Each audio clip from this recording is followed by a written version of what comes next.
And people have to ask themselves, what motivations and weaknesses Dajaal preys upon that could be within us. And this is what I want to end with.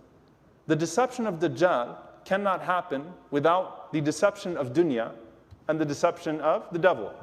Can't. The allure of dunya is one of zinatul hayat dunya, right? It has appearances, but we can't see past appearances. People become relegated to the material world. They can't see past it. And the promise of the devil is what? That the consequences are not going to be that bad. If you boil down the deception of shaitan, the deception of the devil, is what?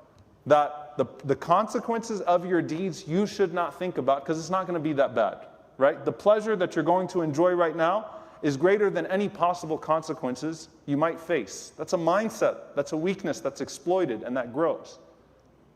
And so then the final piece of that is simply a presentation of what you want to jump into.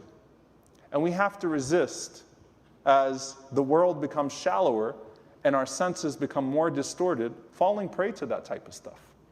And thinking about the long-term consequences, and thinking about purpose when it's so easily diluted, and thinking about why we exist when it's so easily diluted, and thinking about the hereafter when we can't see it and we don't have 3D graphics or actors or movies, and thinking about al-Jannah wa nar, thinking about that meeting with Allah, thinking about that meeting with the Prophet ﷺ, thinking about that idea of being held accountable, and thinking about that idea of reward and punishment. You got to see through it all and remind yourself that I can't turn my senses into something that's divine, nor can I put my trust into tools that are becoming ever more deceptive and deceitful.